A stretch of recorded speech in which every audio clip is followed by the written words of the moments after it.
Hello, नमस्कार दोस्तों, welcome back my YouTube channel law with Ronit. साथियों, आप सभी का हमारे इस यूट्यूब चैनल पे स्वागत है। दोस्तों, आप सभी लोगों को पता है कि यूपी पीसीएस जीएस के पेपर में 9 माइनर एक्ट को ऐड किया गया है। उसी 9 माइनर एक्ट को मैं आपके सामने लेकर के आ रहा हूं। उसमें मैं क्या डिस्कस करने वाला हूं, आज उसका इन्फोर्समेंट डेट आपके सामने डिस्कस करूंगा, इनेक्टमेंट डेट डिस्कस करूंगा, टोटल चैप्टर कितने हैं उस एक्ट में, एक्ट नंबर क्या है, जो कि हमारे यूपी पीसीएस जे के एग्जामिनेशन के लिए इंपॉर्टेंट है। इन 9 माइनर लॉ से रिलेटेड उन सभी चीज़ों को मैं इस वीडियो में दोस्तों डिस्कस करने वाला हूं। दोस्तों देखिए, इस वीडियो को मैंने ड्यू केयर एंड अटेंशन के साथ मैंने बनाया है। अगर आपको लगता है कि इसमें भी अगर किसी प्रकार का कोई रॉन्ग हो जा रहा है, कोई लेटर रॉन्ग हो जा रहा है, कोई डेट रॉन्ग हो जा रहा है, तो आप हमें कमेंट सेक्शन में कमेंट करके बता सकते हैं कि हाँ ये चीज़ रॉन्ग है, मैं उसको करेक्ट कर लूँगा अगर आप लोग बताते हैं तो। वैसे मैंने इसको ड्यू केयर एंड अटेंशन में ही इस वीडियो को मैं बनाया। तो दोस्तों, जो माइनर एक्ट को मैं लेकर के आ रहा हूँ और ये यूपी पीसीएस जे के लिए एग्जामिनेशन के लिए उसके लिए इंपॉर्टेंट है। तो जो पहला हमने एक्ट लिया है, the right of persons with disabilities act 2016 का ये एक्ट है। और इसी एक्ट के इन्फोर्समेंट डेट को देखते हैं, इनेक्टमेंट डेट को देखते हैं, टोटल चैप्टर को देखते हैं, टोटल सेक्शन को, क्या इसमें किसी प्रकार का कोई शेड्यूल दिया है, और नीचे है एक्ट नंबर, क्या कोई एक्ट नंबर भी दिया है। तो इन सभी चीज़ों को यहाँ पे देखते हैं। तो इन्फोर्समेंट डेट जो है इसका वो 19 अप्रैल 2017 है। किसका? The right of persons with disabilities act का। इनेक्टमेंट डेट इसका जो है वो 27 दिसंबर 2016 है। और इसमें टोटल जो चैप्टर दिए गए हैं वो 17 चैप्टर दिए गए हैं। किसमें? The right of person with disabilities act 2016 में। इसमें टोटल सेक्शन है 102, इसमें टोटल सेक्शन दिए गए हैं, एक तो शेड्यूल इसके अंतर्गत दिया गया। और ये एक्ट नंबर क्या है? ये 2016 का 49वें नंबर का एक्ट है, कि मीन्स की 49 नंबर का ये एक्ट इसमें बनाया गया है। तो आप लोगों ने right of person with disabilities act को देख लिया। अब नेक्स्ट एक्ट को हम देखते हैं, the protection of children from sexual offences act 2012। अब इसको देखते हैं कि इसका इन्फोर्समेंट डेट क्या है। तो जो इसका इन्फोर्समेंट डेट है वो 14 नवंबर 2022 है,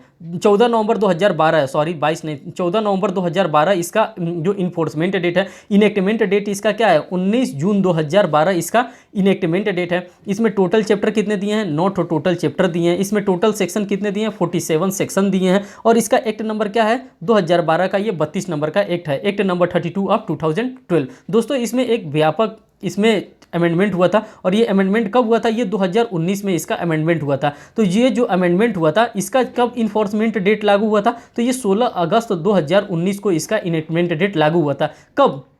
जो अमेंडमेंट हुआ था 2019 में, किसका? The protection of children from sexual offences act 2005 में एक व्यापक तौर पे अमेंडमेंट किया गया था। 2019 में वो अमेंडमेंट हुआ था। और वो जो अमेंडमेंट था वो लागू कब से हुआ? तो 16 अगस्त 2019 से वो लागू हुआ। इस प्रकार से भी क्वेश्चन पूछा जा सकता है कि जो 2019 में जो अमेंडमेंट हुआ था वो कब से इन्फोर्स में आया? तो वो 16 अगस्त 2019 से वो इन्फोर्समेंट में आया था। ये भी आपके लिए इंपॉर्टेंट है। फिर नेक्स्ट यहाँ पे देखते हैं, द डॉयरी प्रोहिबिशन एक्ट 1961, दहेज प्रतिषेध अधिनियम 1961 को यहाँ पर देखते हैं। जो इसका इन्फोर्समेंट डेट है वो 1 जुलाई 1961 है। इनेक्टमेंट डेट इसका 20 मई 1961 है। इसमें दोस्तों पूरा 10 चैप्टर दिया है, मीन्स में 10 सेक्शन दिया है। इसमें किसी प्रकार का कोई भी चैप्टर नहीं दिया है, चैप्टर इसमें नहीं दिया है, सेक्शन इसमें 10 दिया है। ये बात आप ध्यान रखिएगा, टोटल सेक्शन जो है इसमें 10 है और टोटल चैप्टर इसमें एक भी चैप्टर नहीं दिया। मैंने 4-5 क्रॉस लगा दिया कि इसमें किसी भी प्रकार का आपको चैप्टर पूछेगा तो चैप्टर नहीं दिया है। और ये एक्ट नंबर क्या है? 1961 का एक्ट नंबर 28 है,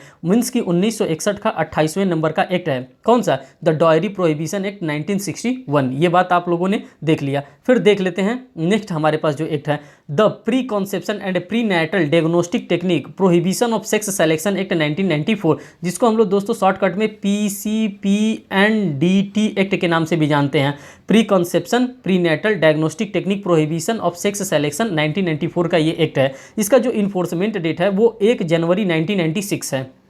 ध्यान दीजिएगा, इन्फोर्समेंट डेट 1 जनवरी 1996 है। जो इसका इनेक्टमेंट डेट है वो 20 सितंबर 1994 है। जो इसका इनेक्टमेंट डेट है, जो राष्ट्रपति जी से असेंट मिला था, वो 20 सितंबर 1994 है। इसमें टोटल सेक्शन 34 दिए गए हैं। इसमें टोटल 8 चैप्टर दिए हैं। और ये एक्ट नंबर क्या है? 94 ऑफ 57, 1994 का ये 97 नंबर का, 57 नंबर का ये एक्ट है। 1994 का ये 57 नंबर का एक्ट है। इसमें आप लोगों ने देख लिया। अब यहाँ पर देख लीजिए जो 5th नंबर का एक्ट है, the medical termination of pregnancy act 1971 का ये एक्ट है। इसका जो इन्फोर्समेंट डेट है वो 1 अप्रैल 1972 है दोस्तों, जो इसका इन्फोर्समेंट डेट है 1 अप्रैल 1972 है। इसका जो इनेक्टमेंट डेट है 10 अगस्त 1971 है। इसमें टोटल सेक्शन कितने दिए, 8 टोटल सेक्शन दिए हैं। इसमें किसी भी प्रकार का कोई चैप्टर नहीं दिया है। और इसका एक्ट नंबर क्या है, तो ये 1971 का ये 34वें नंबर का एक्ट है। मीन्स कि 1971 का ये एक्ट नंबर 34 है दोस्तों। इसमें भी एक बहुत बड़ा इसमें भी अमेंडमेंट किया गया था। और वो अमेंडमेंट कब किया गया था, तो वो अमेंडमेंट 2021 में किया गया था। और जो ये अमेंडमेंट 2021 में किया गया था, इसका इन्फोर्समेंट कब से हुआ था, तो ये 24 सितंबर 2021 से इसका इन्फोर्समेंट लागू है। तो ये आपके एग्जामिनेशन के लिए इंपॉर्टेंट हो जाएगा, उसीलिए मैं ये फैक्टर भी आपके सामने रख रहा हूँ, जिससे कि आप अमेंडमेंट वाला भी देख सकते हैं। फिर हम बात करते हैं 6 नंबर के एक्ट का। तो जो 6 नंबर का हमारा एक्ट है, the sexual harassment of women at work place prevention prohibition and redressal act 2013 है। इसका जो इनेक्टमेंट डेट है वो 22 अप्रैल 2013 है। इन्फोर्समेंट डेट जो इसका है वो 9 दिसंबर 2013 है। इसमें टोटल सेक्शन 30 टोटल सेक्शन इसके अंदर दिए हुए हैं। और टोटल चैप्टर की अगर बात करते हैं तो इसमें 8 चैप्टर दिए हैं। और ये जो एक्ट नंबर है ये 2013 का ये 14 नंबर का एक्ट है। ठीक, ये आपने देख लिया। नेक्स्ट देख लेते हैं यहाँ पे the indecent representation of women prohibition act 1986 की बात करते हैं। जो इसका इनेक्टमेंट डेट है वो 23 दिसंबर 1986 है। जो इसका इन्फोर्समेंट डेट है वो 2 अक्टूबर 1987 है। इसमें टोटल सेक्शन की बात करते हैं 10 सेक्शन दिया गया है। इसमें एक भी चैप्टर नहीं दिया गया है। और ये एक्ट नंबर इसका क्या है, 1986 का एक्ट नंबर 60 है दोस्तों। यहाँ तक आप लोगों ने देख लिया कि 1986 का एक्ट नंबर 60 है। फिर बात करते हैं नेक्स्ट, जो 8वें नंबर का हमारा एक्ट है, the protection of women from domestic violence act 2005। इसका जो इनेक्टमेंट डेट है वो 13 सितंबर 2005 है। और जो इसका इन्फोर्समेंट डेट है वो 26 अक्टूबर 2006 है। टोटल सेक्शन इसमें 37 सेक्शन दिया है। और टोटल चैप्टर की बात करते हैं तो इसमें 5 चैप्टर दिया है। और एक्ट नंबर क्या है, 43 ऑफ 2005 का, मीन्स कि 2005 का 43 नंबर का 43 नंबर का ये एक्ट है। ठीक, अब बात करते हैं जो लास्ट हमारा 9वां एक्ट है, 9th act, the maintenance and welfare of parents and senior citizen act 2007 का। इसका जो इनेक्टमेंट डेट है वो 29 दिसंबर 2007 है। इसका जो इन्फोर्समेंट डेट है वो 31 दिसंबर 2007 है। इसमें टोटल सेक्शन जो दिए हैं वो 32 सेक्शन दिए हैं। टोटल चैप्टर इसमें 7 टोटल चैप्टर दिए हैं। और इसका एक्ट नंबर क्या होगा, 2007 का ये 56 नंबर का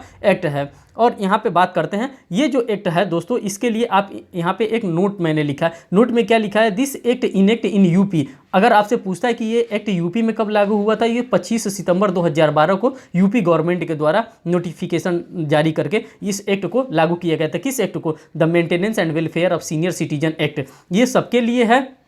और क्या कहते हैं, ये सबके लिए है 29 दिसंबर 2007। लेकिन यूपी सरकार ने कब लगवाया था, उत्तर प्रदेश सरकार ने अपने यहाँ, तो ये 25 सितंबर 2012 को यूपी सरकार के द्वारा इस प्रकार का एक्ट लागू किया गया था। दोस्तों इस एक्ट में इतना ही था। और मैं आपको एक चीज़ और बता देना चाहता हूँ इसमें, कि मैंने 9 माइनर एक्ट्स का मैंने MCQ सेशन अपने इसी यूट्यूब चैनल पर कराया है। अगर आपको लगता है कि उन सभी MCQ सेशन को देखना चाहिए तो आप देख सकते हैं, जिससे कि आपका जो माइनर एक्ट में जो पकड़ होगी थोड़ा सा इन्हांस कर जाएगा, बढ़ जाएगा। और दोस्तों अगर आपको लगता है कि इसमें किसी भी प्रकार की गलती हो रही है जो मैं बता रहा हूं, तो आप हमारा कॉन्टैक्ट नंबर है, इस पर कॉन्टैक्ट हमसे कर सकते हैं। या तो हमारा टेलीग्राम लिंक है, टेलीग्राम लिंक को आप ज्वाइन कर सकते हैं। और वहां पे आप हमसे बता सकते हैं कि कोई डेट अगर ऊपर नीचे हो गया होगा, चाहे गलती हो गई होगी, मैं भी इंसान हूँ। अगर इस प्रकार का कोई चीज़ होता है तो आप हमें कमेंट बॉक्स में कमेंट करके जरूर बता सकते हैं। बहुत बहुत धन्यवाद दोस्तों वीडियो को वॉच करने के लिए। Thank you.